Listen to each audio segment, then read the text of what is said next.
Bab 141 Tanggal, Kepala 5 Akademi. Nama, Kaisar Tertinggi Pedang Penulis, Luan Si Kuangdao. Plus matikan mengatur ulang. Ding Hao mau tidak mau melirik lagi ke wanita yang mendominasi, gurunya. Ding Hao mengikutinya dan tiba di taman pembibitan yang sangat sepi, hanya setelah setengah waktu. Pagar hijau mengelilingi taman dengan rumah kayu di dalamnya. Sebuah kanal buatan kecil melewati taman. Air yang mengalir membuat taman kecil itu menjadi lebih tenang dan asri. Simen Qiansui mendorong pintu kayu dengan suara berderit dan berjalan masuk. Wajahnya yang dingin, ketika dia melihat bibit herbal hijau di taman, akhirnya menampakkan sedikit senyuman lembut dari hati. Ini seharusnya menjadi kebun ramuan eksperimental yang dia rintis sendiri. Tanaman itu ditanami beberapa tanaman herbal tingkat rendah, tapi warnanya hijau subur dan penuh vitalitas, udara dipenuhi dengan aroma tumbuhan yang indah. Ding Hao ragu-ragu, tapi dia tetap mengikutinya. Ding Hao, apakah kamu tidak menyukai kursus ramuan spiritual? Simen Qiansui, yang sudah lama terdiam, akhirnya berbicara.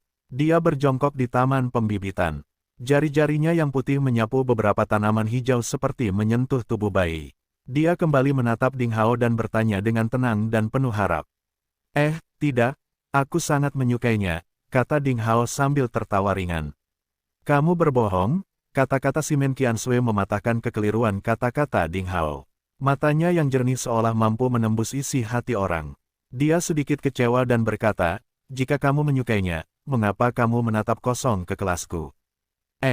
Ding Hao terdiam dan berkata dalam hatinya bahwa, jika ku bilang padamu bahwa aku tidak linglung, tapi aku belajar dari seorang wanita tua yang hidup dalam pikiranku dan mengaku sebagai guru pil amoralitas, percayakah Anda?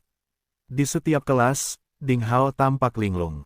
Sebenarnya dia sedang mempelajari ilmu tentang ramuan spiritual dari Master Sabre. Meskipun Simen Qiansui memiliki kekuatan dan bakat besar dalam pil amodal, dia masih terlalu jauh dari monster tingkat leluhur, Master Pedang. Biar ku tebak kenapa kamu tidak menyukai kursus ini. Simen Qiansui menatap mata Ding Hao dan dengan tenang berkata, kamu pasti berpikir bahwa ramuan herbal dan ramuan pemurnian terlalu rumit dan akan menghabiskan terlalu banyak energi darimu. Ini tidak sebaik berlatih ki dan ilmu pedang, yang bisa membuatmu kuat dan tak terkalahkan dalam jangka pendek, kan? Apa yang bisa dikatakan Ding Hao? Sebenarnya ini semua adalah kesalahpahaman masyarakat awam terhadap profesi apoteker yang menganggapnya sebagai pembuat pil keabadian.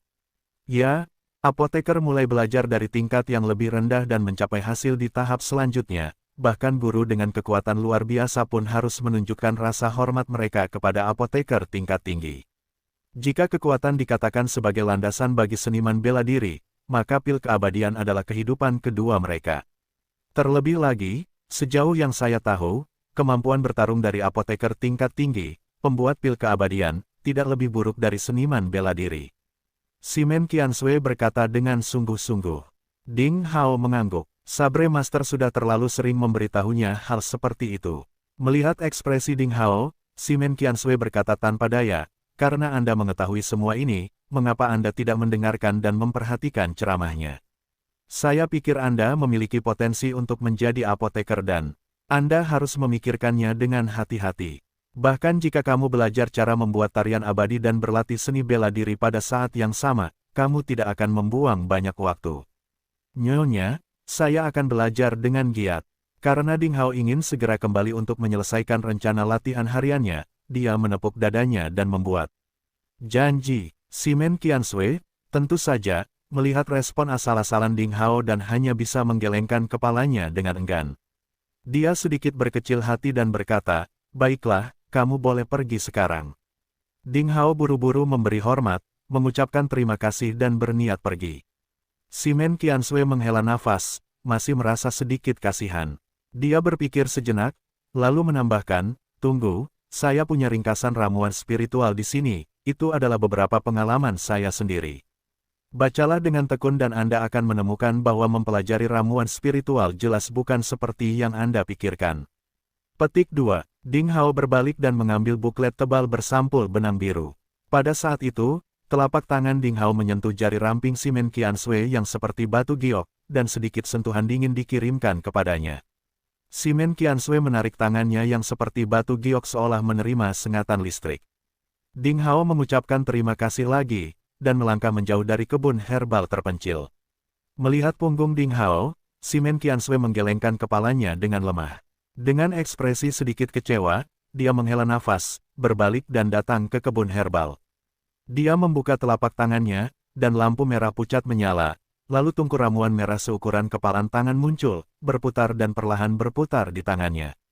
Gas padat berwarna hijau muda menyembur dari tungku merah dan jatuh ke tanaman herbal.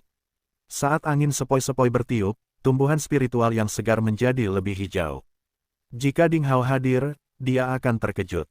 Simen Qiansui tampak halus dan lemah, tetapi tanpa didugakinya jauh di atas alam murid bela diri, dia mengendalikan tungku dan mencapai tingkat halus seperti yang dijelaskan oleh Master Sabre. Dalam beberapa hari berikutnya, Ding Hao menghabiskan banyak waktu merawat Zhang Fan dan Fang Tianyi, selain menghadiri kelas dan berlatih seni bela diri. Badai yang ditimbulkan setelah Loteng Tianli dikalahkan olehnya dengan satu pedang juga perlahan-lahan mereda. Manajemen puncak sekte tersebut tidak menyelidiki masalah ini. Para tetua inti luar yang dikatakan berada di belakang Loteng Tianli tidak menunjukkan tanda-tanda ingin membuat masalah bagi Ding Hao, seolah-olah tidak terjadi apa-apa. Duan Tianli dipukuli dengan parah dan kehilangan mukanya. Dia tidak bisa mendapatkan kembali harga dirinya lagi. Setelah akhirnya memulihkan lukanya, dia meninggalkan sekte pencari ilmu pedang dengan sedih dan menghilang. Loteng Tianli ditutup sepenuhnya dan diambil oleh orang lain dengan harga tinggi. Akibat kejadian ini, organisasi komersial dari beberapa murid luar lainnya juga berperilaku lebih baik dan tidak lagi mengeksploitasi dan memeras murid terdaftar seperti sebelumnya. Nama Ding Hao kembali menjadi fokus diskusi. Beberapa hari kemudian, luka Zhang Fan dan Fang Tianyi akhirnya pulih sepenuhnya tanpa meninggalkan gejala sisa. Terutama Zhang Fan si pemburu remaja, di bawah rangsangan berbagai ramuan spiritual yang diberikan oleh Ding Hao dan Wang Xiaoqi dengan segala cara, tubuhnya ditingkatkan ke peringkat yang lebih tinggi dalam hal meridian, seperti yang dikatakan bahwa setiap awan memiliki lapisan perak. Dia dulunya sangat miskin dalam hal meridian. Meskipun dia belum membentuk kembali dirinya secara menyeluruh, dia jauh lebih baik dari sebelumnya. Pada saat ini, tanggal pemilihan ketua akademi yang diharapkan akhirnya tiba. Kepala akademi adalah manajer dari 200 murid terdaftar. Dia memiliki berbagai macam hak yang patut ditiru dan dapat memutuskan sendiri banyak hal di akademi, termasuk alokasi sumber daya budidaya, DEL. Kekuatannya tidak kalah dengan kepala guru Wang Juefeng. Oleh karena itu, hal itu memiliki daya tarik yang sangat fatal bagi setiap murid yang terdaftar. Kepala akademi dipilih dengan cara yang sangat sederhana. Dia tidak ditugaskan oleh tingkat tinggi atau diputuskan oleh kontes seni bela diri. Murid terdaftar dari setiap akademi merekomendasikan kepala akademi mereka sendiri, dan orang yang memenangkan mayoritas jika dukungan para murid menjadi kepala akademi. Sejak berita pemilihan kepala akademi keluar, banyak orang yang memperjuangkan posisi yang kuat dan bergengsi ini.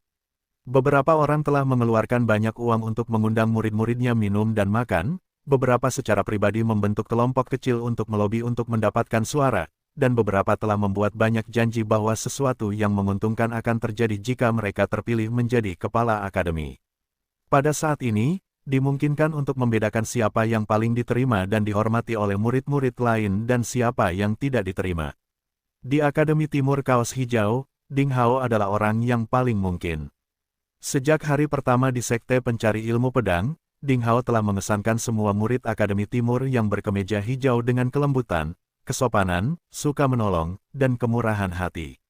Dia bersikeras menjawab pertanyaan untuk murid biasa di ruang makan setiap hari, dan memenangkan tempat pertama dalam kompetisi besar 5 akademi. Dia telah memenangkan sumber daya budidaya yang kaya untuk Akademi Kaos Hijau Timur. Semua orang mendapat manfaat darinya. Selain itu, dia bermaksud mengorbankan dirinya untuk melindungi orang lain selama persidangan, dan dia telah mengalahkan Loteng Tianli, melampiaskan kemarahan murid-murid lain. Semua ini telah membuat Ding Hao menikmati popularitas yang tak tertandingi di Akademi Kaos Hijau Timur. Dibandingkan dengan dia, beberapa master lain di Akademi Timur seperti Li Lan, Ge Yin, Zhang Tianlun, Fang Tianyi, Zhuo Yifeng dan lainnya jauh dari popularitas Ding Hao dan mereka tidak berada pada level yang sama-sama sekali. Di mata banyak orang, tidak ada keraguan tentang posisi kepala Ding Hao di Akademi Timur berkemeja hijau dan Akademi Pusat berkemeja putih. Li Muyun di Akademi Pusat berkemeja putih dan Ding Hao di Akademi Timur berkemeja hijau masing-masing tidak memiliki saingan untuk posisi kepala. Saat Li Muyun dan Ding Hao mengangkat tangan mereka untuk menyerukan tindakan, para murid akan mengikuti masa dan mereka dapat dengan mudah memenangkan pemilihan. Adapun di Akademi Selatan yang berkemeja ungu, Akademi Utara yang berkemeja kuning, dan Akademi Barat yang berkemeja merah, ada beberapa murid yang berprestasi secara kompetitif. Mereka sama sekali tidak seperti dua orang yang memiliki keunggulan absolut tersebut, namun masih sulit untuk memprediksi siapa yang akan menjadi pemenang. Suatu hari, matahari bersinar dan angin sepoi-sepoi bertiup lembut. Daun-daun mati berjatuhan dari puncak pohon dan jalan batu di hutan tertutup daun emas itu. Setelah sarapan, murid-murid Akademi Timur berkemeja biru datang ke rumah bela diri dalam kelompok yang terdiri dari 3 atau 2 orang dengan suasana hati yang gembira. Seperti pertemuan pertama lebih dari 20 hari lalu, para remaja duduk di tangga batu di sekitar arena tantangan dan menunggu waktu tiba. Akhirnya, pemilihan kepala akademi akan segera dimulai. Kebanyakan dari mereka sudah membuat pilihan dalam pikiran mereka. Wang Juefeng, kepala guru berperut hitam, berdiri di arena tantangan sambil tersenyum. Membawa batang rumput di mulut, lengan disilangkan, menyapu wajah setiap murid, seolah-olah dia ingin mengetahui semua orang dan mengetahui apa yang mereka pikirkan. Dalam sekejap, semua murid telah tiba. Kenapa kalian para bajingan begitu bersemangat? Ini hanya untuk memilih kepala akademi kan? Terlebih lagi, kungfu kalian bajingan terlalu buruk. Yang disebut pemilihan ini hanyalah sebuah proses. Adakah di antara kalian yang bisa menang? Melawan gigolo itu, kata Wang Juefeng sambil menunjuk ke arah Ding Hao, yang sedang duduk di tengah kerumunan bersama Wang Xiaoqi dan yang lainnya. Brengsek, garis hitam muncul di dahi Ding Hao. Kemampuan pria berperut hitam ini dalam membangkitkan kebencian sungguh sempurna. Selama dia membuka mulut, selalu ada orang yang ingin mengalahkannya. Kamu adalah gigolo. Baiklah, karena semua orang sangat bersemangat, mari kita mulai. Selesaikan pemilihan secepat mungkin, dan saya akan kembali minum dan tidur, kata Wang Juefeng sambil menguap dan dengan tidak sabar berkata, sekarang, saya akan memberi kamu bajingan, peluangnya. Siapapun yang ingin menjadi kepala akademi, majulah terlebih dahulu dan pilih surat suara. Baiklah, beritahu saya jika kamu benar-benar menjadi kepala akademi, apa yang akan kamu lakukan agar semua orang tidak menyesali pemungutan suara hari ini. Setelah itu, Wang Juefeng melompat keluar arena dan menyerahkan panggung besar itu kepada semua murid yang terdaftar. Semua murid saling memandang dan akhirnya semua mata terfokus pada Ding Hao.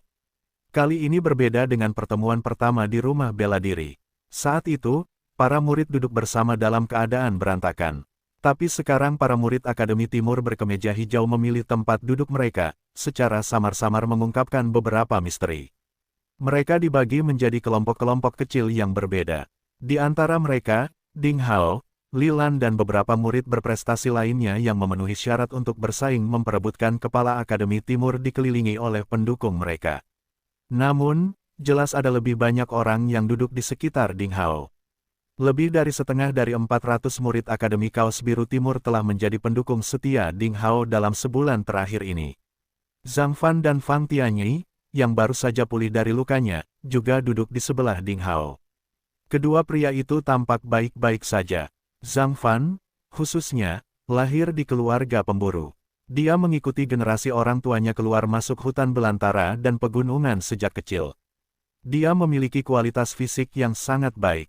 Baru-baru ini, dia dirawat oleh Ding Hao dan Zhong Dajun dengan segala cara dengan berbagai jenis ramuan spiritual. Hasilnya, bakat fisik aslinya yang sangat suram berubah secara halus, dan dia terlihat lebih baik dari sebelumnya. Banyak orang mengira Ding Hao akan menjadi orang pertama yang berkompetisi di atas panggung. Bahkan murid-murid luar biasa yang mencoba bersaing dengan Ding Hao dalam kompetisi untuk kepala akademi mengarahkan pandangan mereka pada Ding Hao, tanpa sadar mengakui posisi dominan Ding Hao dalam kompetisi tersebut. Tapi Ding Hao hanya membisikkan sesuatu kepada Wang Xiaoqi di sampingnya. Dia sepertinya tidak punya niat sedikit pun untuk naik ke atas panggung. Di tengah kerumunan, dikelilingi oleh bawahan terpercaya Ge Yin dan Zhang Tianlun di sisinya, Li Lan memiliki banyak pendukung di sekelilingnya. Dia memandang Ding Hao dengan sedikit kecemerlangan yang aneh dan akhirnya mengangguk sedikit, seolah-olah dia akhirnya mengenali dan memahami sesuatu. Haha, membosankan, Karena tidak ada yang berani naik ke atas panggung, maka saya akan melakukannya, teriak seseorang dengan keras dan melompat ke atas arena. Ini adalah anak laki-laki dengan tulang pipi menonjol dan tubuh kurus. Usianya sekitar 14 tahun dan tingginya sekitar 1,7 meter. Namanya Su Tao. Kekuatan orang ini tidak buruk. Dia adalah seorang junior di alam murid bela diri 3 lubang dan juga salah satu dari 10 pemain unggulan dalam kompetisi 5 akademi pertama.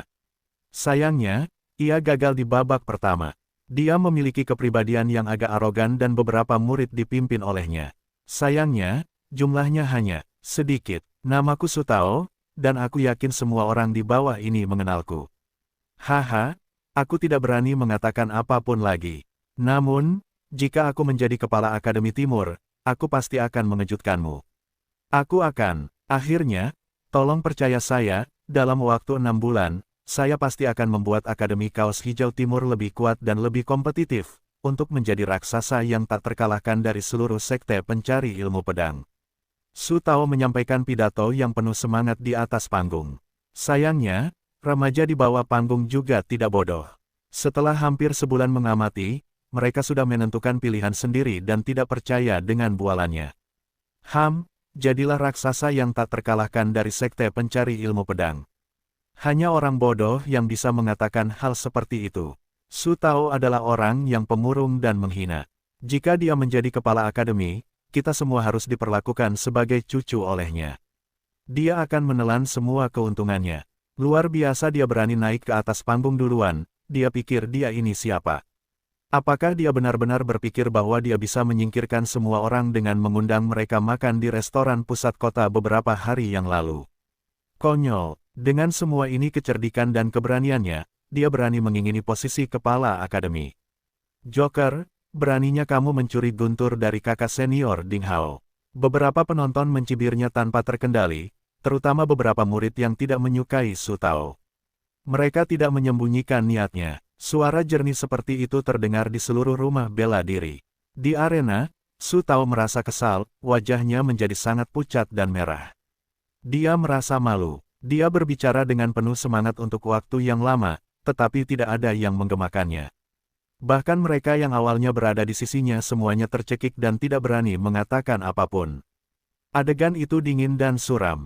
Su Tao tampak malu. Dalam situasi seperti itu, meskipun dia berkulit tebal, dia tidak dapat melanjutkan pidatonya. Menatap murid-murid yang melontarkan komentar sarkastik untuk beberapa saat, Su Tao harus segera mengakhiri apa yang disebut garis besar kebijakan, melompat turun dari panggung dan terbang dengan tergesa-gesa meskipun dia tidak mau melakukannya. Itu terlalu memalukan, dan itu hanya mempermalukan diri sendiri. Orang pertama yang melompat keluar untuk bersaing memperebutkan kepala akademi menghadapi situasi yang memalukan, dan murid-murid lain yang beruntung dari Akademi Timur akhirnya terbangun.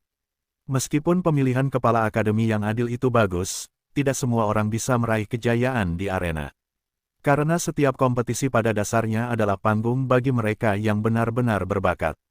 Tidak mungkin memenangkan posisi kepala akademi karena keberuntungan kecuali Ren Xiaoyao, seorang pria gemuk yang dikenal sebagai Superman keberuntungan. Orang awam seharusnya tidak mempunyai mimpi sebesar itu, jika tidak mereka akan mati dengan cara yang sangat memalukan. Su Tao adalah contoh terbaik. Kemudian, beberapa orang yang semula ingin mencoba peruntungan pun mundur. Ada keheningan di seluruh rumah bela diri. Orang-orang saling memandang dengan putus asa. Menyaksikan adegan seperti itu, Wang Juefeng, kepala guru berperut hitam, dengan 2 tangan di dada, tertawa tanpa perasaan. Sudah kubilang dulu, kalau tidak punya kekuatan luar biasa, jangan naik panggung dan mempermalukan dirimu sendiri. Sebenarnya ada orang yang tidak takut mati. Haha. Sekarang yang pertama sudah digulingkan. Siapapun lain berani mencoba lagi. Pelacur ini membangkitkan kebencian lagi. Kerumunan itu memelototinya, tetapi tidak ada yang naik. Ini benar-benar sekelompok orang yang tidak punya nyali. Tidak ada yang berani naik ke panggung. Izinkan saya mengingatkan Anda, bahwa pemilihan kepala akademi hari ini benar-benar bukan lelucon. Jangan membuat keputusan sembarangan hanya karena Anda dekat dan berjauhan satu sama lain. Hanya dengan memilih kepala akademi yang benar-benar memenuhi syarat Anda dapat memperoleh manfaat budidaya terbesar, sehingga Anda akan memiliki posisi yang lebih baik dalam persaingan di antara 5 akademi. Memilih kepala sampah untuk akademi akan membuatmu menjadi pecundang di awal perjalanan seni bela dirimu, tahun yang akan datang ini. Oleh karena itu, para pemula, tentukan pilihanmu dengan hati-hati. Pria berperut hitam itu terus membangkitkan kebencian sampai akhir sambil mencibir. Semua orang memelototinya dan kemudian melamun. Pria berperut hitam membangunkan para remaja dalam mimpi itu dengan beberapa patah kata dan semua orang mulai memeriksa kembali pentingnya kepala akademi bagi seluruh akademi timur yang berbaju hijau. Saat ini, hubungan pribadi harus dikesampingkan dan preferensi pribadi juga harus dikesampingkan. Sekalipun Anda tidak menyukai objek tersebut dalam kehidupan sehari-hari, selama dia memang calon ketua akademi yang memenuhi syarat, sebaiknya Anda memilihnya. Tidak seorang pun ingin dihambat di awal perjalanan seni bela dirinya karena kemungkinan besar ia akan menjadi pecundang. Pada saat ini, memilih orang lain sebenarnya berarti memilih jalan seni bela diri sendiri untuk jangka waktu hampir 1 tahun mendatang. Jelas sekali, ini juga merupakan ujian bagi semua murid yang terdaftar. Tes khusus. Untuk sementara, seluruh rumah bela diri menjadi sunyi dan semua orang mulai mempertimbangkan kembali pilihan mereka. Semakin banyak mata terfokus pada Ding Hao. Tidak ada keraguan bahwa dalam 20 hari terakhir ini, tidak ada yang tampil lebih meyakinkan daripada Ding Hao. Jika Ding Hao bisa menjadi kepala akademi, dia pasti akan menjadi kandidat terbaik. Namun, Ding Hao masih belum berniat naik ke panggung dan mencalonkan diri sebagai kepala akademi. Saat berikutnya, Li Lan, yang diam-diam duduk di hadapan Ding Hao, perlahan bangkit dan melompat ke arena. Dia tidak membuat banyak komentar berapi-api seperti Su Tao, dia juga tidak menjanjikan apapun. Dia hanya menatap semua orang dengan tenang, lalu menatap Ding Hao dan berkata pelan, "Saya, Li Lan, ingin menjadi kepala akademi." Tidak ada yang mencemooh, tidak ada yang menimbulkan masalah. Li Lan maju untuk mencalonkan diri dalam pemilihan, yang diharapkan semua orang. Lagi pula, Li Lan juga merupakan orang yang memenangkan kehormatan untuk seluruh Akademi Timur yang mengenakan kaos hijau dalam kompetisi 5 akademi terakhir. Dia mendapat dukungan dari banyak murid lainnya dan selalu bertindak adil. Kekuatannya luar biasa dan keahliannya, teknik telapak tangan seperti pudar yang sangat indah, sungguh menakjubkan, tapi dia tidak menunjukkan kesombongan apapun. Meski sikapnya agak dingin, dia tidak mengganggu. Selain itu, Ge Yin dan Zhang Tianlun di samping Li Lan adalah kontestan unggulan dalam kompetisi 5 akademi terakhir dan mereka adalah pendukung kuatnya. Jika tidak ada jenius lain yang jauh lebih mempesona, cemerlang, dan tak tergoyahkan seperti Ding Hao di Akademi Timur yang mengenakan kaos hijau, tidak ada keraguan bahwa Li Lan jelas merupakan kandidat terbaik untuk kepala akademi di mata semua orang. Semua orang yakin akan hal ini. Tapi sekarang, semua mata terfokus pada Ding Hao. Ding Hao akhirnya bangkit perlahan. Ada sorakan pelan di antara kerumunan. Namun, Ding Hao hanya berdiri di bawah panggung dan tidak berniat menginjaknya. Menatap Li Lan, remaja berkemeja hijau yang tampak lemah dan halus dengan sepasang alis willow yang halus, senyuman muncul di wajahnya. Ding Hao mengangguk sambil tersenyum. Kemudian dia melihat mata yang terfokus padanya dari para pendukung di sekitarnya, lalu berkata dengan tenang, "Saya mendukung kakak senior Li Lan." Belakangan, banyak orang tidak mengerti mengapa Ding Hao begitu saja menyerah pada posisi teratas di Akademi Kaos Hijau Timur. Saat itu, situasinya cukup jelas. Selama Ding Hao bersedia bertarung dalam kompetisi, bahkan jika dia tidak mengatakan sepatah kata pun, hanya dengan sedikit menunjukkan sikapnya, dia dapat dengan mudah menjadi kepala Akademi Timur Kaos Hijau dengan keunggulan absolut. Namun, pilihan terakhir Ding Hao adalah memberi Li Lan posisi kekuasaan yang didambakan semua orang. Pada akhirnya, Li Lan menjadi kepala Akademi Kaos Hijau Timur. Hanya Ding Hao yang tahu di dalam hatinya bahwa tidak berpartisipasi dalam kompetisi untuk kepala akademi bukanlah suatu keinginan, juga bukan karena apa yang dikatakan Li Lan pada malam yang diterangi cahaya bulan itu, bahkan, selama periode waktu ini, Ding Hao telah melakukannya, telah memikirkan masalah ini dan menyerah adalah keputusan terakhirnya. Pasalnya, kepala akademi sepertinya memiliki hak yang menonjol, yang setara dengan kepala guru. Kepala akademi bertanggung jawab untuk mengelola seluruh Akademi Kaos Hijau Timur. Namun nyatanya, semua hak tersebut membutuhkan banyak usaha dan didasari oleh kenyataan bahwa ia harus mencurahkan pikiran dan tenaganya untuk mengurus urusan duniawi yang tidak ada hubungannya dengan pencaksilat. Energi setiap orang terbatas. Ketika menyisihkan waktu dan tenaga untuk hal-hal duniawi, itu berarti waktu dan tenaganya dalam berkultivasi pasti akan berkurang. Tujuan jangka panjang Ding Hao adalah menjadi puncak seni bela diri dengan satu pedang sehingga dia bisa pergi ke tanah selatan untuk mencari saudara perempuannya secepat mungkin. Tujuan jangka pendeknya adalah mengadakan kontes 3 tahun dengan Mu Tianyang, si keajaiban, di Akademi Tranquility. Dua tujuan utama ini merupakan tantangan yang sangat sulit dan besar bagi Ding Hao. Jika Ding Hao tidak dapat memfokuskan upayanya untuk berlatih seni bela diri dan meningkatkan kekuatannya secepat mungkin 3 tahun kemudian, dia harus menanggung keluhan di Frozen Peak. Dalam 3 tahun mendatang, Ding Hao harus memanfaatkan setiap menit dan detik untuk berlatih seni bela diri dengan sepenuh hati. Ia bahkan harus bekerja siang dan malam, mengubah 3 tahun menjadi 6 atau bahkan 9 tahun untuk berlatih bela diri. Selain itu, dia tidak hanya harus berlatih seni bela diri, tetapi juga harus mengikuti master pedang untuk mencapai beberapa prestasi dalam melemparkan senjata, dan juga harus mengikuti master pedang untuk melakukan penelitian mendalam tentang pil keabadian. Ding Hao memilih 3 jalan untuk diikuti pada saat yang sama, sehingga dia membutuhkan lebih banyak waktu. Yang harus dia lakukan hanyalah membuat dirinya menjadi lebih kuat dan bertahan hidup. Oleh karena itu, dia tidak punya tenaga untuk menghadapi segala macam hal sepele di Akademi Timur Kaos Hijau. Terlebih lagi, bahkan tanpa belenggu ini, Ding Hao telah lama memutuskan untuk mengambil jalan, satu orang dengan satu pedang melakukan apa yang diinginkannya. Dia harus cukup kuat untuk melepaskan semua pengekangan.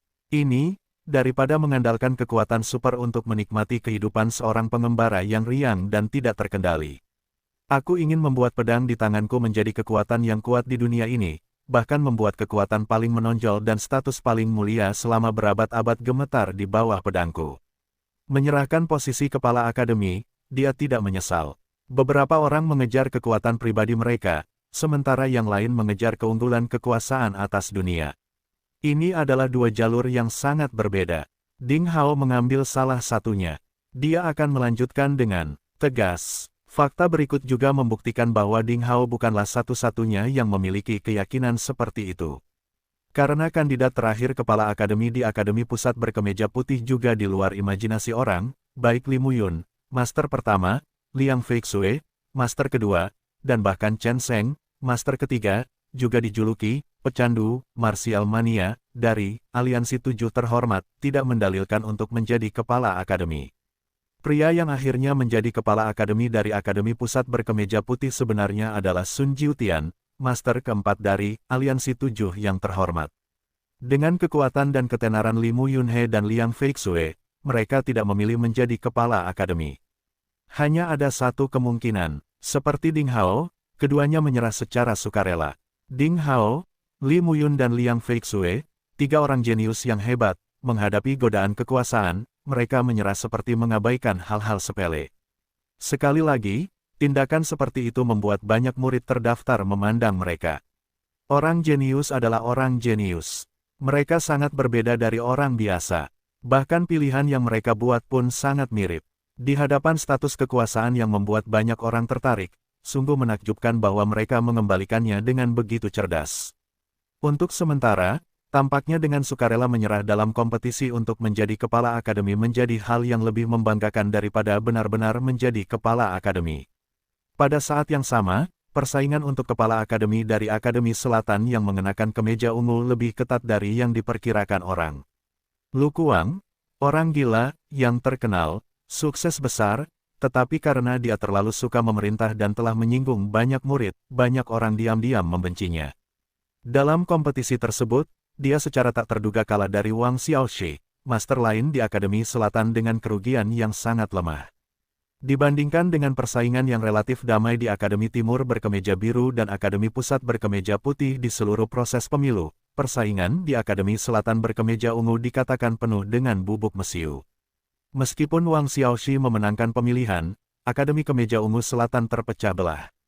Rumor berlanjut bahwa murid-murid yang mendukung Lu Kuang dan Wang Xiaoxi tidak yakin, dan perkelahian hampir terjadi.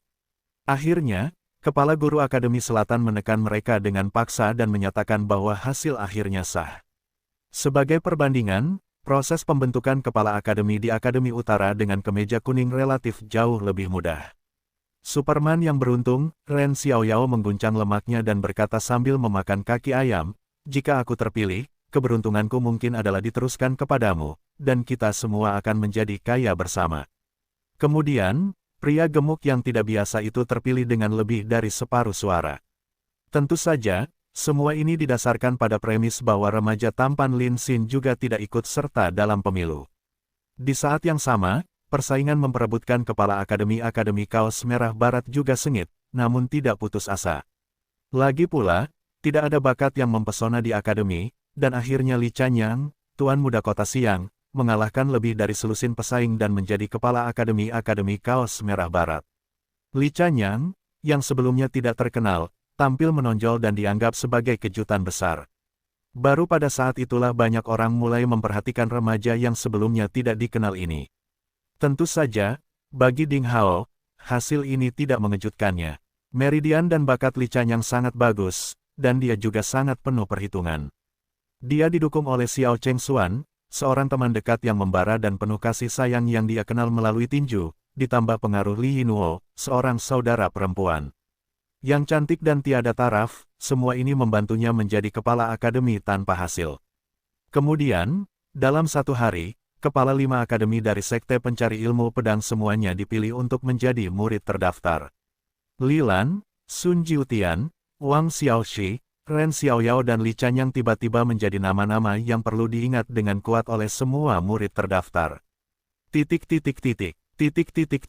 Oh, tanpa diduga, mereka melihat pemilihan kepala akademi secara menyeluruh dan mampu menahan godaan menjadi kepala akademi.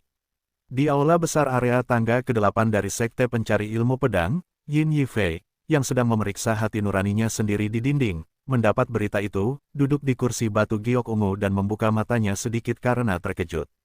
Jadi bagaimana jika dia melihat kompetisi ini secara menyeluruh? Hanya 3 tahun, Ding Hao cepat atau lambat akan mati di tangan Mu Tianyang di Akademi Ketenangan Tertinggi.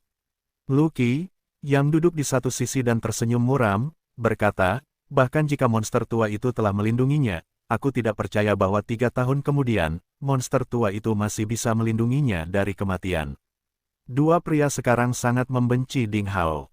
Seorang murid terdaftar yang tidak dikenal telah membuat mereka kehilangan muka beberapa kali berturut-turut, yang sungguh memalukan. Mereka belum menyelesaikan apa yang ingin mereka katakan. Tiba-tiba, sesuatu yang aneh terjadi. Cahaya keemasan keluar dari aula besar tanpa peringatan. Sosok ramping dan lurus muncul dengan anggun dari cahaya kemasan. Seluruh tubuhnya melonjak dengan ki yang kuat seperti lautan tak berujung yang membanjiri seluruh aula dalam sekejap, yang membuat orang merasa terkejut. Namun pada saat berikutnya ki menghilang. Api emas juga perlahan masuk ke dalam tubuh. Ini adalah seorang pria muda dengan wajah yang baik dan biasa saja. Usianya sekitar 24 atau 25 tahun, dengan jubah emas. Dia pendiam dan hangat, membuat orang merasa seolah-olah dia adalah Liang Feixue yang sudah dewasa, master kedua dari Aliansi 7 yang terhormat. Namun, kekuatannya jauh lebih kuat dari Liang Feixue. Meskipun orang ini telah menahan ki-nya yang berfluktuasi, dia masih memberikan perasaan tertekan yang menyesakkan kepada orang-orang. Kakak senior Dong Liu, Yin Yifei dan Lucky sama-sama tampak terkejut dan membungkuk hormat. Pemuda baik hati ini bernama Fan Dong Liu, dan dia adalah salah satu murid generasi ketiga dari Sekte Pencari Ilmu Pedang. Dia memiliki status yang sangat terhormat dan jelas masih di atas Yin Yifei dan Lucky. Dua adik lelaki, Fan Dong Liu mengangguk ramah. Tuan muda sudah tahu apa yang Anda katakan. Jangan memprovokasi monster tua itu untuk saat ini. Tentu saja, beberapa orang akan menghadapinya. Adapun Ding Hao, tidak peduli seberapa populernya dia hanyalah murid biasa dan kentang kecil. Karena pihak lain telah memilih untuk mengadilinya, kita tidak perlu membuang energi kita pada murid biasa seperti itu. Lucky sangat gembira dan berkata, haha, sepertinya kamu benar-benar memutuskan untuk melepaskan Ding Hao, kan? Fan Dong Liu mengangguk, seorang pemberani yang bertarung dengan Mu Tianyang sudah mati. Tidak ada gunanya merayu kembali. Karena Guan Feidu dan orang lain menginginkannya, serahkan saja dia pada mereka. Mereka akan berusaha sebaik mungkin untuk melakukannya, latih dia dan kemudian dia akan memberi mereka kehidupan kucing dan anjing. Tujuan kami adalah 20 pejuang garis keturunan, terutama Yuan Tiangang, Xie Jiyu, dan Feng Ning yang merupakan prioritas kami untuk diikat.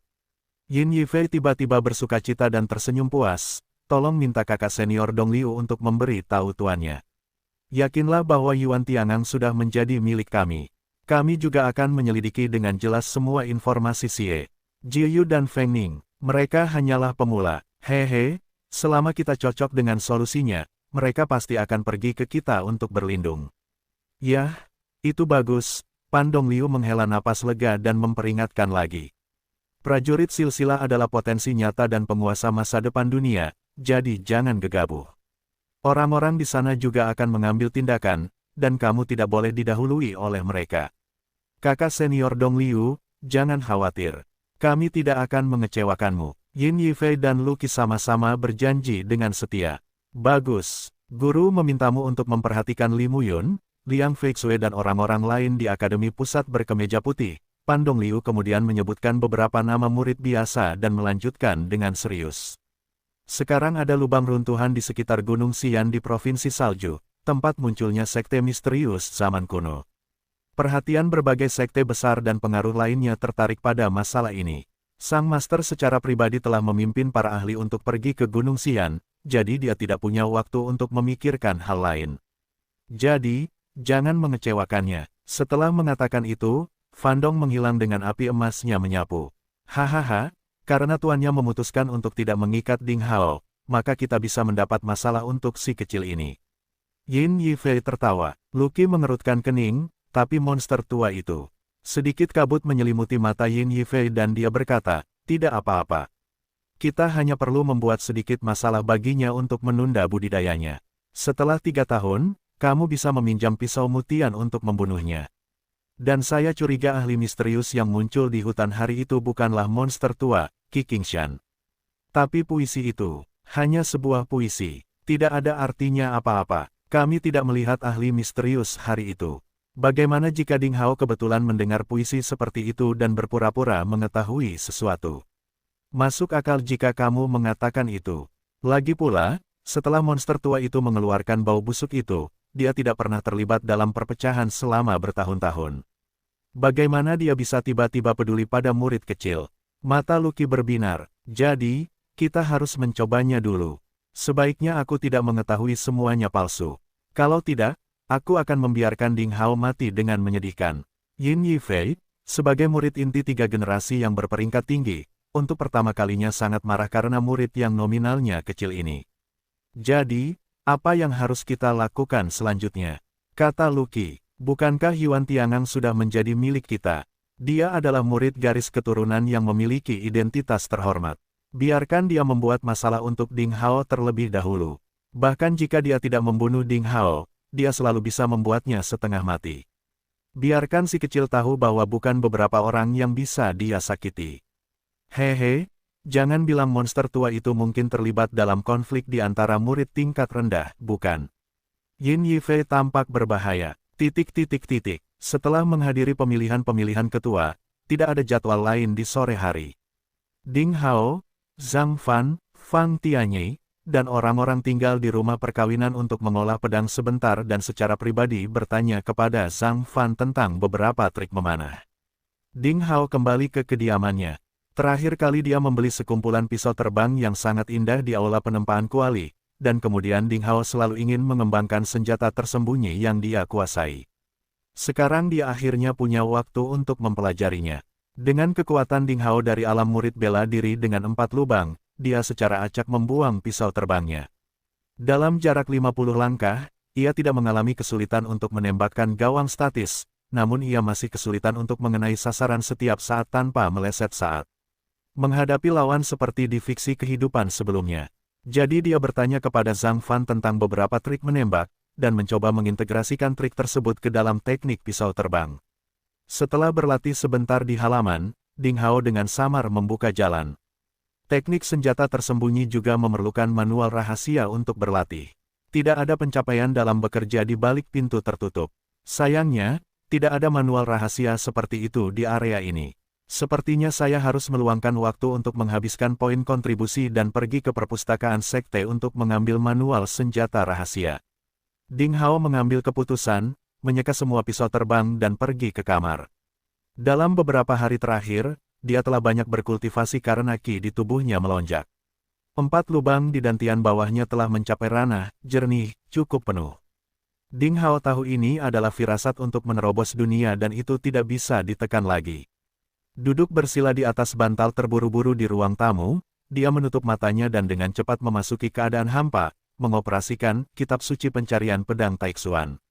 Dia mulai membimbing Qi untuk mempengaruhi bukaan kelima, bukaan Senmen, dari kitab suci pertama Shaoyin, di bawah perut. Qi es dan salju melonjak.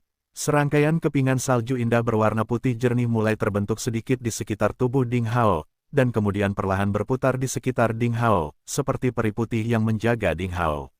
Itu seperti membentuk lapisan baju besi berputar es dan salju di sekitar Ding Hao. Tanda misterius itu muncul untuk pertama kalinya. Ini adalah salah satu ciri kekuatan Ding Hao yang meningkat dan secara bertahap mulai mencapai level yang lebih tinggi.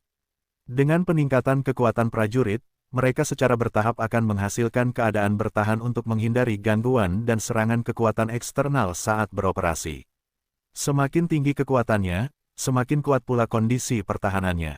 Dikatakan bahwa para ahli di atas primordial akan menghasilkan perisai pertahanan Qi berdasarkan naluri setelah memasuki keadaan meditasi, dan bahkan senjata sihir tidak dapat membukanya. Saat ini, kekuatan Ding Hao belum mencapai tingkat itu, dan lingkaran Qi dingin yang dihasilkan sudah kental. Jika Ding Hao berjarak 1 meter darinya, tidak akan ada sedikit kelainan. Itu hanya bisa dianggap sebagai perisai tetapi hanya sebagai dasar, jadi tidak ada kekhawatiran dalam menghancurkan rumah. Seiring berjalannya waktu, Ding Hao menjadi berkilauan dan tembus cahaya. 4 titik cahaya menyilaukan di perut bagian bawah, perut tengah, tulang rusuk kanan, dan dada kanannya memancarkan sinar perak saat kekuatan tampak seperti gelombang cahaya secara bertahap terakumulasi di titik cahaya kelima dan cahayanya menjadi lebih kuat. Tiba-tiba, boom, gelombang ledakan yang terlihat berpusat di Ding Hao menyebar ke segala arah. Lampu tersebut akhirnya menghubungkan titik lampu kelima. Semuanya sekaligus. Rambut hitam Ding Hao terbang di udara seperti air terjun saat pakaiannya berdesir, melayang ke segala sisi. Dia dengan tenang bangkit dan mengangguk puas. Haha, aku akhirnya berhasil menembusnya lagi. Karena bukaan Senmen telah berhasil dilewati dan aku telah memasuki teknik pedang alam murid bela diri dengan 5 lubang, kekuatan seperti itu seharusnya dianggap tidak ada duanya di antara murid-murid nominal. Haha, biarpun aku tantang Li Muyun, Liang Feixue, dan yang lainnya lagi, aku tidak akan pernah merasa malu seperti terakhir kali. Faktanya, kecepatan pengembangan makhluk suci pedang dan pedang seharusnya jauh lebih cepat dibandingkan sekarang. Saat itulah Ding Hao dengan sengaja menekan kecepatan kultivasinya. Dia tahu betul bahwa meskipun tekanan dari janji 3 tahun itu sangat besar, mengkonsolidasikan fondasi yang kuat dari seni bela diri dan untuk mempromosikan ranahnya sama pentingnya. Tidak mungkin baginya untuk melaju terlalu cepat hingga mengalami penyimpangan Qigong. Oleh karena itu, setiap kali dia memasuki alam baru, Ding Hao akan meluangkan sedikit waktu untuk mengkonsolidasikan dan mengeksplorasi dengan hati-hati untuk memastikan bahwa setiap alam kecil telah selesai sepenuhnya dan kemudian melanjutkan ke alam berikutnya. Sikapnya yang berhati-hati juga didukung oleh Master Pedang dan Master Pedang. Dia terus maju dalam bidang seni bela diri dan juga bertekad untuk benar-benar marah. Jika dia cenderung melaju terlalu cepat, kemungkinan besar dia akan tersesat. Hanya dengan memperkuat fondasinya dia dapat berkembang lebih kokoh dan tekun. Meski begitu, Ding Hao menghabiskan waktu 1 bulan untuk beralih dari orang biasa menjadi seorang praktisi di alam murid bela diri dengan 5 lubang. Kemajuan seperti itu sungguh menakjubkan. Setelah budidayanya selesai, Ding Hao menggerakkan tubuhnya dan mulai berlatih, gaya pembelah air Raja Naga, 9 tubuh emas dari es dan api, dan teknik buram mengepul asap. Ketika dia membuka pintu dan sampai ke halaman kecil, sebenarnya hari sudah malam dengan bulan bersinar dan seluruh ruangan menyala. Zhang Fan dan Wang Xiaoqi tidak kembali, dan tidak ada yang tahu di mana mereka berada. Di halaman, Ding Hao berlatih keterampilan pisau terbang sebentar di bawah sinar bulan. Entah bagaimana, pikirannya tiba-tiba melayang kembali ke beberapa hari yang lalu, tentang pertemuan dengan para pejuang garis keturunan di peringkat ke-7. Orang-orang itu adalah 20 murid misterius teratas dalam peringkat total. Meskipun Ding Hao sangat kecewa dengan moralitas para pejuang garis keturunan itu tidak berarti bahwa Ding Hao benar-benar memperlakukan orang-orang ini dengan meremehkan. Keuntungan dari para pejuang garis keturunan terletak pada darah mereka di zaman kuno. Hanya dengan menginspirasi silsilah ini mereka akan menguasai kekuatan besar yang tidak dapat dikuasai oleh orang biasa melalui kultivasi. Ini adalah anugerah yang diberikan oleh surga. Menghadapi saingan di alam yang sama dan bahkan 1 atau 2 level tinggi, pejuang garis keturunan bisa maju ke hulu dan memiliki kemampuan untuk melewati barisan. Jelasnya, hingga saat ini, darah Yuan Tiangang dan lainnya belum benar-benar terstimulasi. Jadi Ding Hao mampu terus maju untuk bertarung. Setelah darah Yuan Tiangang distimulasi dan dia menguasai keterampilan sihir yang diberkahi surga, hasil pertempuran masih sulit ditentukan. Jika dia ingin memecahkan rasa ilahi dari pejuang garis keturunan, dia harus menemukan cara untuk naik pangkat. Entah bagaimana memikirkan hal ini, Ding Hao tidak bisa tidak memikirkan serangan yang dilakukan Yuan Tiangang dengan parangnya. Parang tersebut membentuk lengkungan yang sangat aneh di udara sementara gerakannya sangat tidak jelas sehingga orang dapat memahaminya. Bahkan ada sedikit petunjuk tentang inti pisau dalam legenda tersebut. Jika Xie Jiyu tidak memblokir pedang ini dengan pedang panjangnya, Ding Hao mungkin harus menghadapi serangan ini dengan seluruh kekuatannya. Inti pisau, maksud pedang, mata Ding Hao berbinar saat dia menyadari sesuatu. Dalam seni bela diri, hal-hal seperti inti pisau dan niat pedang tidak termasuk dalam kategori keterampilan sihir, juga tidak dapat dipahami dengan memberikan instruksi kepada para pendahulu dan mempelajari rahasia seperti dalam gerakan biasa atau metode budidaya. Jika dia ingin menguasainya, hanya nasib, peluang, dan pemahamannya yang akan dipertimbangkan. Di dunia ini, ada banyak Grandmaster Agung alam primordial di alam bawaan, yang mungkin tidak memahami arti dari inti pisau dan maksud pedang. Namun, ada juga beberapa murid muda biasa di alam murid bela diri atau alam prajurit bela diri. Mereka memiliki kesempatan untuk memahami arti utama dari teknik pedang dan teknik pedang semacam ini. Hal yang paling mengesankan tentang inti pisau dan niat pedang, bukan hanya kekuatan yang tak ada habisnya saat dilakukan tetapi juga fungsinya membantu orang naik pangkat tanpa batas. Kekuatannya tidak kalah dengan kekuatan garis keturunan. Dengan cara ini, seseorang bisa melawan garis keturunan. Selama berabad-abad, siapapun yang telah menguasai inti pisau atau niat pedang, akhirnya akan menjadi dominator di negerinya, dan dia selalu menjadi seorang jenius tak tertandingi yang terkenal di dunia. Aku ingin menguasai maksud pedang dan esensi pedang, dan aku akan hidup hingga menjadi makhluk suci pedang dan pedang. Setelah 3 tahun pertempuran di puncak beku, peluang untuk mengalahkan Mu Tianyang akan menjadi lebih besar, jauh lebih tinggi. Ding Hao mengepalkan tangannya. Nak, itu ide yang bagus. Kamu sekarang hanya memiliki seni bela diri, prasasti, dan ramuan untuk digunakan secara bersamaan agar bisa mengejar Mu Tianyang dalam waktu singkat. Namun, aku tidak bermaksud merendahkanmu. Inti pedang dan inti pisau tidaklah mudah untuk dipahami, itu terjadi begitu saja. Master pedang merasakan pikiran Ding Hao dan berkata dalam pikirannya, ya, Master pedang benar. Cap Ding kecil, niat pedang, dan inti pisau tidak bisa dipahami melalui kata-kata. Bahkan jika kami berdua melihat seseorang yang menggunakan 2 jenis keterampilan unik ini, mereka tidak dapat meneruskannya, bagi Anda. Sejauh ini, belum ada teknik budidaya kedua keterampilan unik tersebut di dunia. Hanya kebetulan saja banyak orang jenius yang menguasainya. Mereka secara tidak sengaja menguasainya dalam proses budidaya, dan masing-masing memiliki nasibnya masing-masing. Di sana tidak ada hukum yang harus diikuti. Sabre Master tidak bisa tidak mengingatkan Ding Hao. Ding Hao mengangguk, saya mengetahuinya. Tetapi secara umum, saya masih harus mencobanya. Jika tidak, Anda juga mengatakan bahwa Mu Tianyang mungkin adalah pejuang garis keturunan. Keuntungan dari makhluk suci pedang dan pedang, saya terletak pada berkultivasi, tetapi waktu kultivasi saya lebih singkat daripada dia. Jika saya ingin meningkatkan peluang sukses, saya harus mencari cara lain. Yah, kamu punya nyali. Karena Little Cap Ding mengatakan itu, kami mendukungmu. Master pedang dan Master pedang mendiskusikannya sebentar dan merasa bahwa ini adalah solusi yang layak. Wah, Aku benar-benar punya penggalan ingatan yang secara tidak sengaja pernah mencatat seorang ahli yang benar-benar menguasai SWOT Inten di zaman kuno. Mungkin itu bisa membantumu. Buka hatimu dan dapatkan sedikit inspirasi. Seperti yang dikatakan Master Pedang, tekadnya melonjak, mengirimkan beberapa bagian ke pikiran Ding Hao. Ding Hao tiba-tiba merasa pusing. Kemudian tampak seperti transformasi ruang waktu. Dia datang ke dunia yang kosong, gelap, dan hampa. Waktu dan ruang tidak ada artinya, karena ia berada di pusat ketiadaan. Lalu muncullah sosok samar di depannya. Menghunus pedang, menggerakkan pedang, dan memasang kembali pedang. Serangkaian gerakan sederhana dan rutin. Ding Hao tercengang sesaat. Gerakan yang sangat sederhana ini dilakukan di tangan sosok yang samar-samar ini, namun sepertinya mengandung kebenaran tertinggi tentang perubahan alam semesta dan bayangan langit dan bumi. Ada beberapa hal misterius dengan implikasi yang luar biasa. Kemudahan SWOT Inten menarik Ding Hao untuk secara obsesif memanjakannya karena jiwanya seperti berjalan di udara, hilang sepenuhnya. Apakah itu maksud pedang? Kesederhanaan ekstrim dan implikasi muskil semacam itu, perasaan yang mengandung perubahan universal bintang. Ding Hao benar-benar tersesat pada saat sosok samar-samar itu mengayunkan pedang.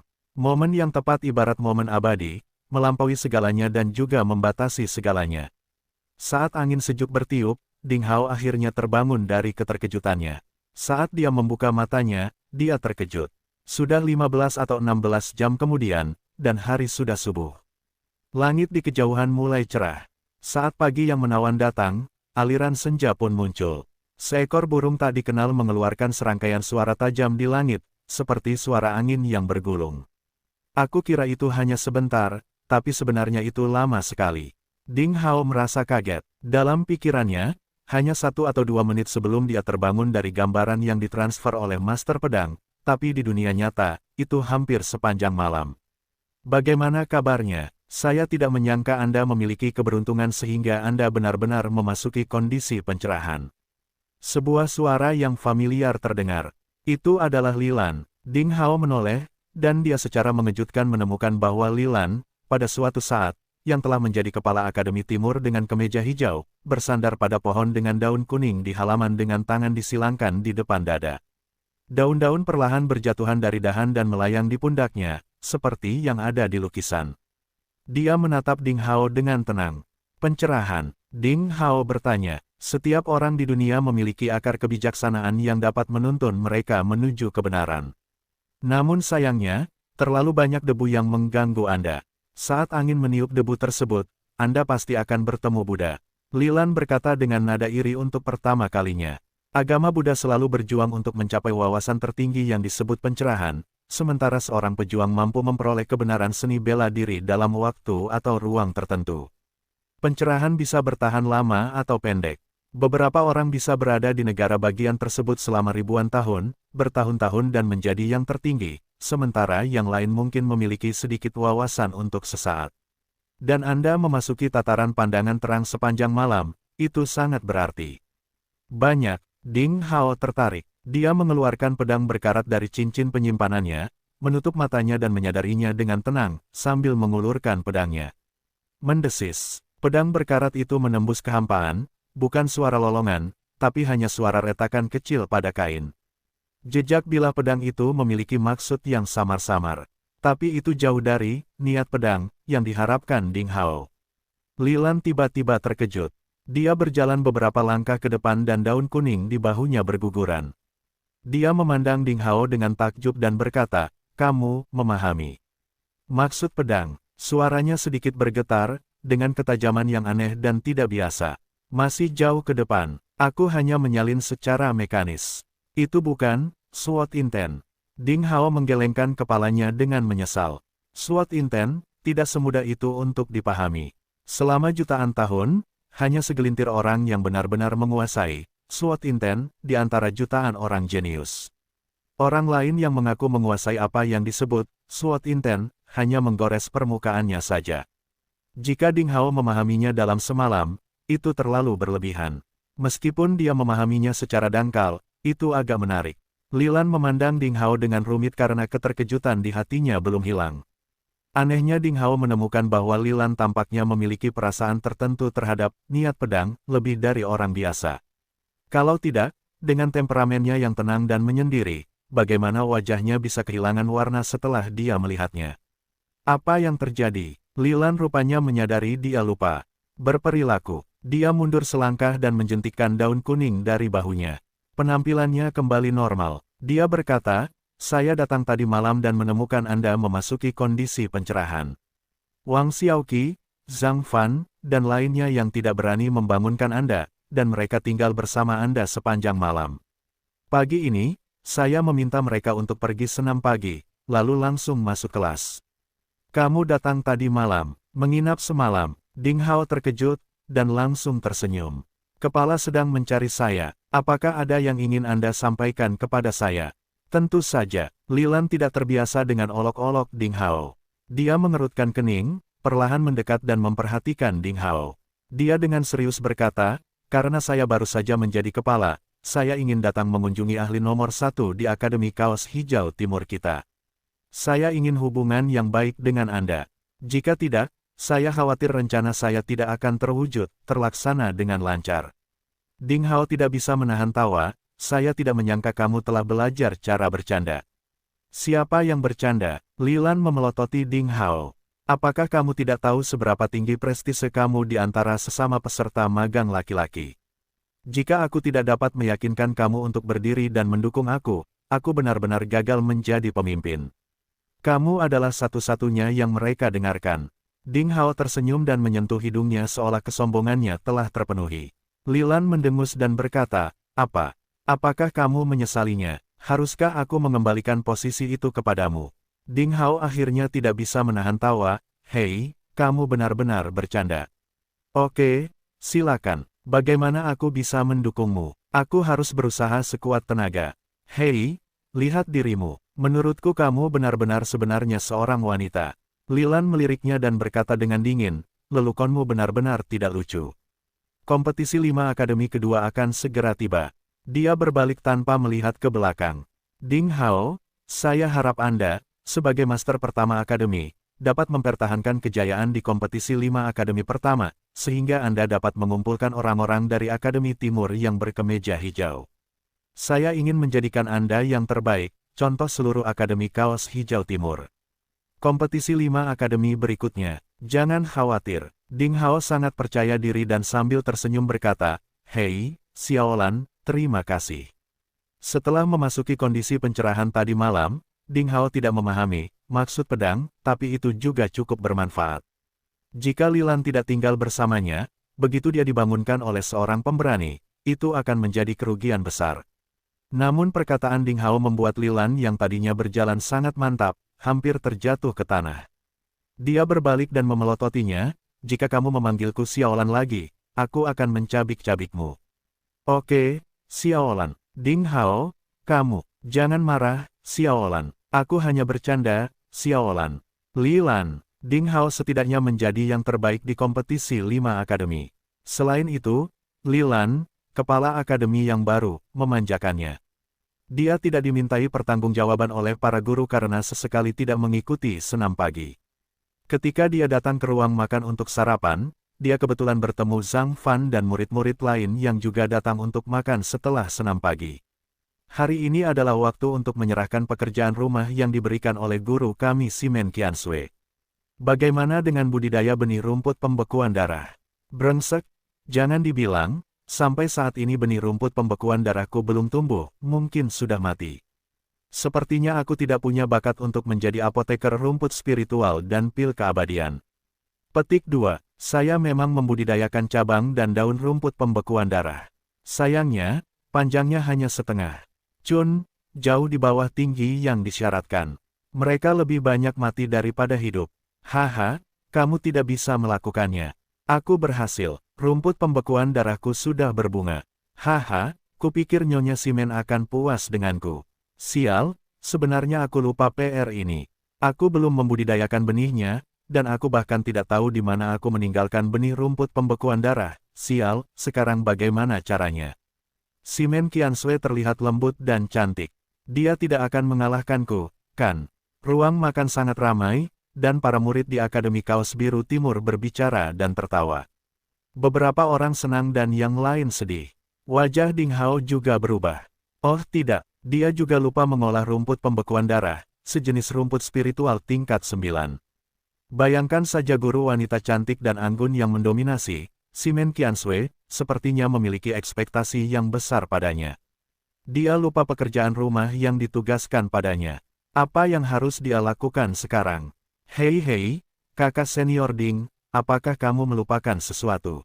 Wang Xiaoqi menggerogoti daging binatang buas yang direbus di mulutnya dan menyeringai pada Ding Hao. Seniman bela diri terus berlatih bela diri setiap hari sehingga membutuhkan ki darah dan energi yang banyak. Daging sangat diperlukan untuk makan 3 kali sehari.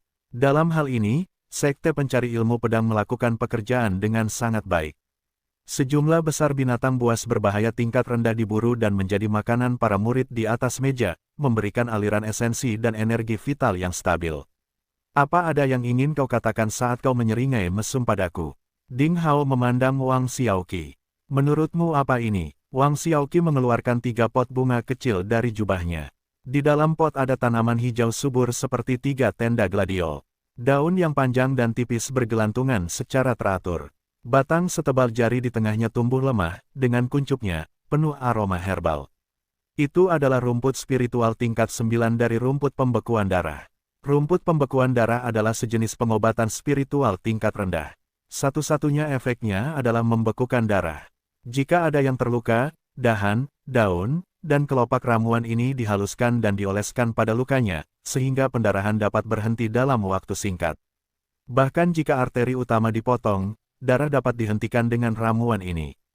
Karena nilainya yang sangat praktis, ini adalah obat penting yang dibawa oleh banyak seniman bela diri berpangkat rendah ketika mereka bepergian atau tinggal di rumah atau berjalan di hutan belantara. Di mana kamu mendapatkan ini? Ding Hao sangat terkejut. Wang Xiaoqi menunjuk pemburu muda Zhang Fan di sampingnya. Yang terakhir menggaruk kepalanya seperti biasa dan tersenyum. Saya membudidayakannya. Saya dulu menyukai bunga dan tanaman. Banyak tumbuhan di kota pemburu yang dibudidayakan oleh anak-anak karena orang dewasa tidak punya waktu untuk melakukan hal-hal sepele ini. Tidak terlalu sulit untuk saya untuk mengolah rumput pembekuan darah. Jadi saya mengolah 2 pot untuk kakak senior Song dan kakak senior Ding, 1 pot untuk Anda masing-masing. Ding Hao tertawa terbahak-bahak. 3 pot rumput pembekuan darah memiliki cabang dan daun besar, batang halus, dan kuncupnya siap pecah. Akarnya hanya 2 cun jauh di dalam tanah, dengan rambut yang tumbuh dengan baik dan bagian atas dan bawah yang berbeda bagian. Semua khasiat herbal terkunci di tengah tanpa kehilangan apapun. Mereka dapat dievaluasi sebagai Super A. Simen Qiansui menunjuk ke 3 pot bunga dari rumput pembekuan darah, mengangguk puas dan bertanya, siapa yang menanam 3 pot tanaman herbal? Wang Xiaoqi tidak sabar untuk berdiri. Dia tersenyum patuh, Nyonya, saya, bersama dengan saudara senior Zhang Fan dan Ding Hao, membudidayakannya. Hei, sejujurnya, Nyonya kami yang cantik, untuk mengolah 3 pot rumput pembekuan darah ini, kami bertiga menghabiskan waktu banyak upaya dalam menyiramnya dan menggemburkan tanah semaksimal mungkin setiap hari, dan budidaya kami selesai sesuai dengan kebutuhan Anda. Ini semua karena rasa hormat dan cinta kami kepada Anda, Nyonya. Mendengar kata-kata seperti itu, murid-murid lainnya menutup mulut mereka dan tertawa. Bahkan orang bodoh pun dapat melihat bahwa Wang Xiaoqi, orang ini berusaha menyenangkan Simen Qiansui dengan lidah yang fasih. Untuk guru wanita cantik ini, yang beberapa tahun lebih tua dari mereka, murid-murid di Akademi Kaos Biru Timur semuanya memiliki sedikit kasih sayang padanya. Cinta guru murid bukanlah hal yang tabu di dunia ini. Ketika remaja mencapai usia pubertas, tentu saja mereka mempunyai ide-ide aneh. Hari ini Simen Qiansui mengenakan jubah mengajar berwarna putih yang bebas dari debu. Payudara yang berkembang penuh dan bulat hampir menarik jubah pengajarnya. Pinggang ramping dan bokong montok menunjukkan godaan yang fatal. Godaan mematikan terlihat di setiap gerakannya. Kecantikan dan keanggunannya membuat orang hampir merasa tercekik. Mendengar kata-kata Wang Xiaoqi, Simen Qiansui tidak memiliki ekspresi apapun di wajahnya dan berkata dengan ringan, "Oh, benarkah? Ikuti permintaan saya tidak pernah mengatakan bahwa rumput pembekuan darah perlu disiram dan tanah harus dilonggarkan setiap hari. Ini adalah rumput spiritual yang tahan dingin dan tahan kekeringan, perlu disiram setengah lusin kali setiap 3 hari. Tanah tidak perlu digemburkan, hanya perlu mengganti lampu setiap hari.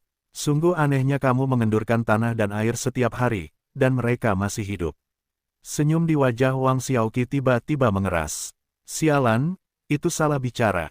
Murid-murid lain tertawa terbahak-bahak. Simen Qiansui menambahkan, meskipun 3 pot rumput pembekuan darah memiliki peringkat tinggi, baik dari gaya pot bunga, kebiasaan pertumbuhan-tumbuhan, intensitas cahaya cabang dan daun, ukuran dan lebar cabang dan daun, atau bahkan metode pemeliharaannya, itu menunjukkan bahwa mereka dibudidayakan oleh 1 orang dan tidak berarti oleh 3 orang yang berbeda.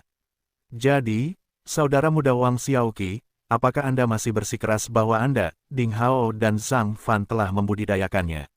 Wajah Wang Xiaoqi tiba-tiba pingsan, dan dia berkata dengan getir, bagus. Nyonya, Anda terlalu pintar. Memang benar bahwa mereka semua dilatih oleh saudara muda Zhang Fan sendirian. Oh, Zhang Fan. Mata Simen Qiansui tertuju pada pemburu muda yang selama ini tidak mencolok, memperlihatkan ekspresi terkejut. Simen Qiansui awalnya mengira Wang Xiaoqi membeli 3 pot rumput pembekuan darah dari kebun herbal di pasar. Lagi pula, dilihat dari teknik penanaman, siklus pertumbuhan dan pembukaan cabang dan daun, penampakan bunga dan wangi obatnya, semuanya telah mencapai level Super A, dan tidak ada murid pemula yang bisa menyelesaikan budidaya, namun tanpa disangka mereka dibudidayakan oleh seorang murid nominal. Simen Qiansui memandang Zhang Fan, yang sedikit kaku dan sedikit mengangguk. Dia mempunyai kesan padanya bahwa seharusnya dialah yang mendengarkan dengan penuh perhatian di setiap kelas. Ini adalah murid yang jujur dan pekerja keras, dan dia tidak bisa berbohong bahkan jika dia menginginkannya. Meskipun kekuatannya sedikit lebih rendah, dia tidak percaya bahwa dia benar-benar memiliki bakat dalam mengolah ramuan spiritual. Jika memungkinkan, dia harus dilatih dengan baik di masa depan. Memikirkan hal ini, mata Simen Qiansui malah tertuju pada Ding Hao. Ding Hao, apakah kamu juga curang? Dalam nada bicara Simen Qiansui, ada rasa marah pada Ding Hao karena dia gagal memenuhi harapannya. Semua murid di Akademi Kemeja Biru Timur dapat melihat bahwa guru cantik dan anggun Simen Qiansui memiliki perhatian khusus terhadap Ding Hao. Beberapa dari mereka bahkan mulai menebak bahwa Ding Hao begitu menarik sehingga baik perempuan maupun perempuan, bahkan guru perempuannya pun terpikat olehnya. Dalam menghadapi kritik, Ding Hao harus berdiri dengan sikap yang memalukan dengan alis yang rendah. Para murid kembali tertawa. Faktanya, untuk waktu yang lama apa yang membuat Ding Hao terkesan oleh para murid Akademi Kemeja Biru Timur bukanlah gambaran seorang guru jenius yang jauh di atas yang lain dan berada di luar jangkauan orang lain, tetapi yang memiliki kepercayaan diri, mudah didekati dan seperti saudara. Saat ini, melihat Ding Hao terlihat malu, mereka semua tidak meremehkannya. Sebaliknya, mereka merasa bahwa kakak senior Ding adalah manusia berdarah dan daging sejati dan teman hidup di samping mereka, bukan idola yang dingin. Namun, saat itu juga, sebuah suara penuh ironi dan ejekan terdengar dari belakang berduri. Hei, inilah yang disebut murid nominal yang memenangkan juara dalam kompetisi 5 akademi. Hebatnya dia bahkan curang dalam menanam pot rumput pembekuan darah, bagaimana ini bisa terjadi? Pria jahat dengan kerusakan moral menyelinap ke dalam sekte pencari ilmu pedang. Sayang sekali, dia menegur semua murid dengan mengatakan ini. Secara mengejutkan, kerumunan itu melotot dan memandang secara seragam ke arah belakang di mana suara itu berasal. Tidak ada yang tahu kapan muncul 3 atau 4 sosok arogan di pintu belakang kelas. Orang-orang ini berusia 14 atau 15 tahun, dan mereka seharusnya berada pada usia murid nominal. Tetapi pakaian mereka menunjukkan bahwa mereka bukan dari Akademi Kaos Biru Timur atau tidak dari 4 akademi lainnya. Mereka mengenakannya dengan sangat santai.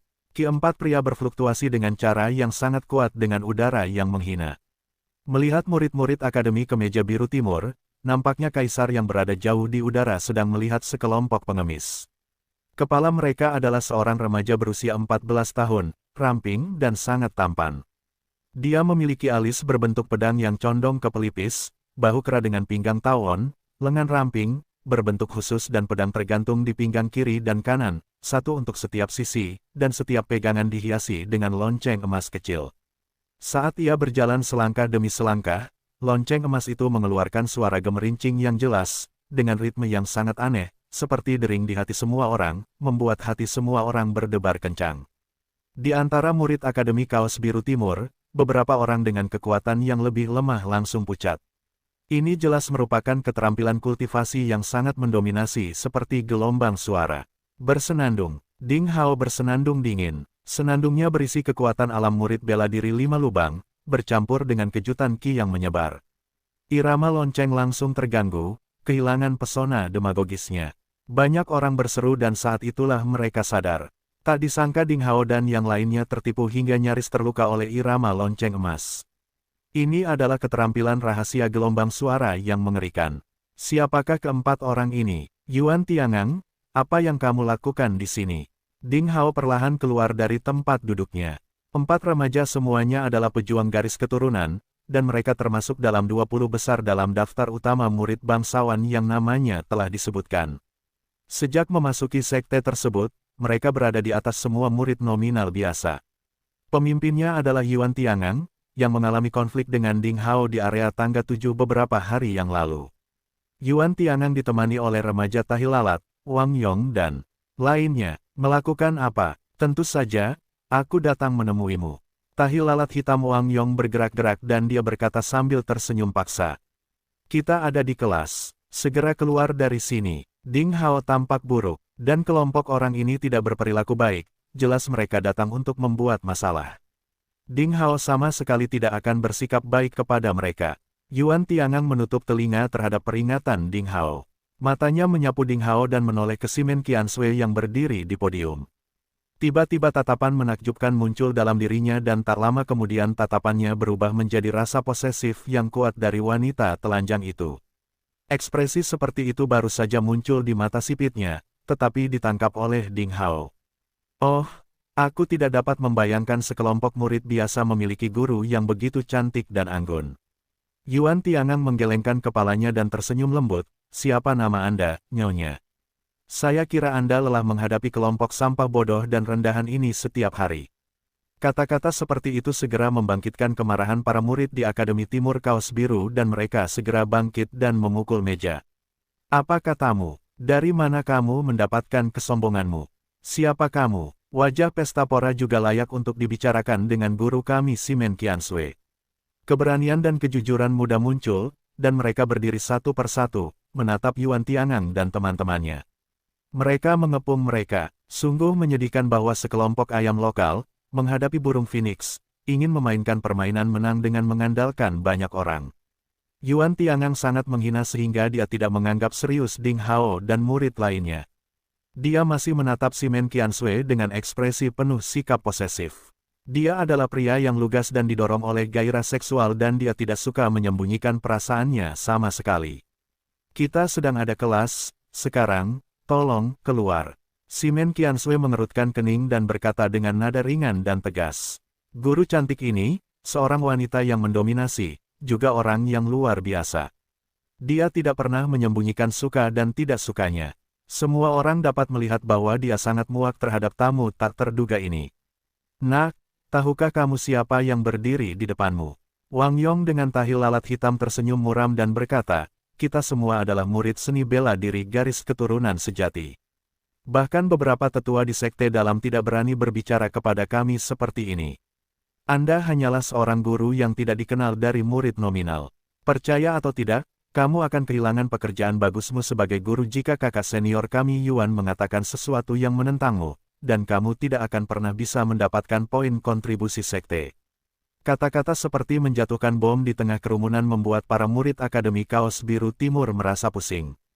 Apa? Murid pejuang garis keturunan legendaris. 20 teratas dalam daftar master. Para jenius misterius yang namanya ditutupi. Tanpa diduga keempat orang yang merajalela dan kasar sebelum mereka adalah murid seperti itu. Beberapa murid di Akademi Kaos Biru Timur tiba-tiba merasakan kekecewaan yang belum pernah terjadi sebelumnya menyelimuti hati mereka.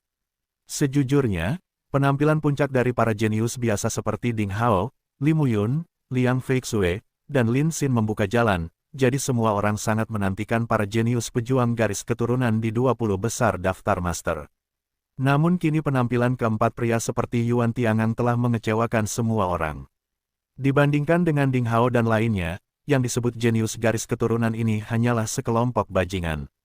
Benar-benar sekelompok yang telah salah dicintai oleh surga. Ternyata yang disebut pejuang garis keturunan memiliki kebajikan seperti itu, dan itu mengecewakan. Di tengah kerumunan, tidak ada yang tahu siapa yang buang air besar, tapi semua orang tertawa. Wajah Yuan Tiangang berubah. Wang Yong dan dua pejuang garis keturunan lainnya menjadi marah karena malu. Mata mereka dingin. Mereka menatap kerumunan itu dan mencibir, siapa yang bilang begitu? Siapa yang bilang tadi, keluar dari sini? Murid-murid Akademi Kaos Biru Timur kali ini tidak memiliki rasa takut sedikit pun dan semuanya mengangkat kepala. Ding Hao sedikit mengernyit di tengah kerumunan dan memikirkan lebih banyak hal. Yuan Tiangang, yang sombong dan bodoh, dikalahkan oleh satu gerakan beberapa hari yang lalu. Bahkan jika dia ingin mendapatkan kembali mukanya, dia tidak boleh membuat provokasi hanya setelah 3 atau 4 hari, dan tidak boleh mengambil risiko melanggar aturan sekte untuk membuat masalah di kelas kecuali kekuatannya tiba-tiba terjamin dan seseorang menghasutnya, dia juga sehingga Yuan Tiangang yang pemberontak muncul kapan dan di mana dia tidak seharusnya. Samar-samar, Ding Hao mulai merasa bahwa sekte pencari ilmu pedang sama sekali tidak monolitik seperti yang dia bayangkan. Ada juga arus bawah yang tidak terlihat dan berbagai macam situasi misterius yang tidak dapat dilihat oleh kebanyakan orang. Memang benar di mana ada orang, di situ ada Jiang Hu. Namun, meski memikirkan hal ini, Ding Hao berdiri dengan tegas. Aku akan memberimu satu kesempatan terakhir. Sekarang, segera keluar. Ding Hao tidak ingin para pelacur ini berbicara terlalu banyak. Dia berjalan ke Yuan Tiangang selangkah demi selangkah. 4 mata saling bersilangan dan menimbulkan percikan tak terlihat di udara. Ekspresi Yuan Tiangang sedikit berubah, lalu dia terkekeh dengan jijik. Bodoh, kamu bahkan curang dalam membudidayakan jamu kecil tadi malam, beraninya kamu bersikap kasar dan tidak masuk akal di hadapan kami. Biar ku beritahukan padamu agar kamu tahu bahwa kamu menang 3 hari yang lalu karena serangan diam-diam itu, aku tidak akan memberimu kesempatan seperti itu. Terlebih lagi, aku bukanlah diriku yang dulu 3 hari yang lalu, karena mengucapkan kata-kata seperti itu, dia tertawa penuh kemenangan dan tiba-tiba mengubah sikapnya yang mengesankan. Haha, karena sekarang aku punya menstimulasi darah Tuhan di tubuhku. Ada seruan di antara kerumunan. Merangsang darah Tuhan, apakah pria tampan dan merajalela ini telah bertransformasi dari orang biasa menjadi pejuang garis keturunan legendaris dengan kekuatan besar? Ding Hao mengerutkan kening. Pada saat ini, dia merasakan kekuatan aneh di dalam tubuh Yuan Tiangang. Itu bukan ki biasa yang berfluktuasi, tetapi tingkat dan tingkat kekuatan yang sangat tajam dan sangat tinggi. Kenapa? Apakah kamu juga merasakannya? Sudut mulut Yuan Tiangang terangkat, dan rasa jijiknya semakin terlihat jelas, takut. Hari ini, di hadapan orang-orang bodoh yang memujamu ini, aku akan menginjak-injakmu sehingga semua orang tahu bahwa di depanku, palsu jenius sepertimu bahkan tidak layak untuk mengangkat sepatuku. Benarkah? Kalau begitu, mari kita coba. Mata Ding Hao menjadi sangat dingin. Suasana tiba-tiba menjadi tegang. Pertarungan sudah dekat. Berhenti, kalian berempat, keluar dari sini sekarang. Simen Qiansui bergegas ke Ding Hao, dan tampaknya, dia khawatir Ding Hao dan yang lainnya mungkin tidak aman. Guru wanita cantik itu menjaga murid-muridnya di belakangnya dengan tubuh halusnya, menatap Yuan Tiangang dan teman-temannya dengan tenang dengan mata yang indah, dan dengan tegas berkata, saya akan memberitahu tim penegak hukum sekte apa yang sebenarnya terjadi hari ini. Meskipun Anda adalah murid pejuang garis keturunan, kamu akan dihukum karena mengganggu kelas mengajar. Menghukum, hahaha. Yuan Tiangang dan teman-temannya saling berpandangan, tertawa penuh teka-teki. Ayam tua sedang melindungi ayamnya. Ini lelucon paling lucu yang pernah kudengar, wanita bodoh. Tahukah kamu apa itu pejuang garis keturunan? Tahukah kamu betapa berharganya seorang pejuang garis keturunan?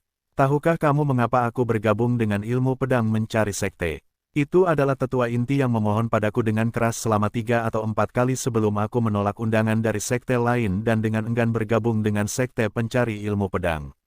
Wanita bodoh, percaya atau tidak, aku akan segera membiarkannya kamu akan diusir oleh sekte pencari ilmu pedang.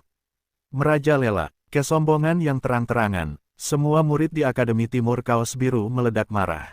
Mengapa orang seperti ini menjadi murid dari sekte pencari ilmu pedang?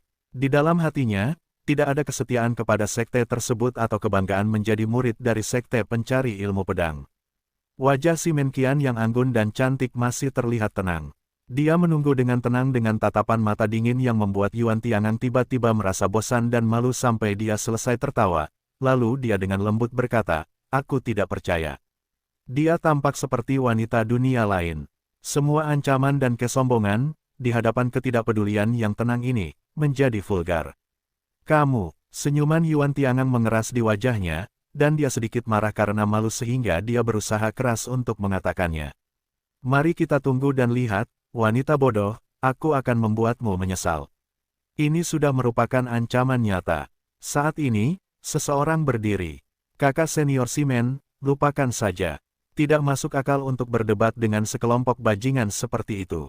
Li Lan, yang sudah lama tidak berbicara, perlahan keluar dari kerumunan dan berdiri di samping Ding Hao, mengerutkan kening. Hanya tinju yang bisa membuatnya sederhana dan mudah dimengerti di mata bajingan seperti itu.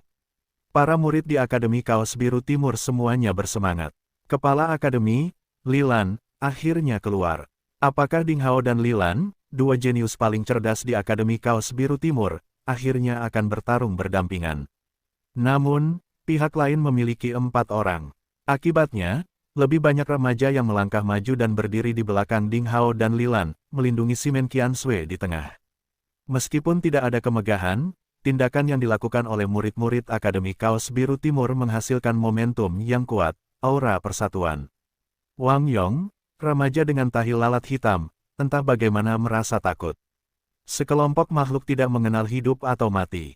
Yuan Tiangang mencibir pada mereka dengan wajah terdistorsi. Sebelum suaranya menghilang, bertele-tele, puff, tinju Ding Hao seperti kilat menyambar sudut mulut Yuan Tiangang. Kekuatan tinjunya yang tajam membuat suara gemuruh dengan serangkaian ledakan di udara. Dia sudah lama tidak sabar. "Biarkan aku mengalahkan pria bau ini." "Hei, Xiaolan, kamu menyelesaikan masalah dengan 3 orang lainnya." Dengan suara kekuatan tinju Ding Hao adalah suaranya yang dengan mudah mengolok-olok Li Lan. Li Lan tiba-tiba tersandung dan hampir terjatuh dan sebenarnya dia harus mengambil tindakan setelah mengumpulkan kekuatan. Dengan sekejap, tiba-tiba dia muncul di hadapan Wang Yong, remaja berkulit hitam, dan 2 temannya yang lain. Dia menyerang dengan telapak tangan, merasa sedikit bingung. "Ding Hao, kamu bajingan, seperti yang kubilang, jika kamu memanggilku Xiaolan lagi, aku akan merobek mulutmu." Telapak tangan ilusi seperti kupu-kupu giok dengan kekuatan kuat menyelimuti Wang Yong dan ketiga temannya. Pertarungan dimulai dalam sekejap. "Ham, apakah kamu ingin melakukan serangan diam-diam lagi?" Dengan suara mencibir, Yuan Tiangang mengangkat tangannya, melakukan tindakan menangkap di ruang hampa seperti kilat, mematahkan ilusi, dan dengan akurat memegang tinju Ding Hao. "Aku sudah mengatakan bahwa aku akan dengan kejam menginjak-injakmu hari ini. Sekarang kamu, kekuatanmu di mataku, terlalu buruk."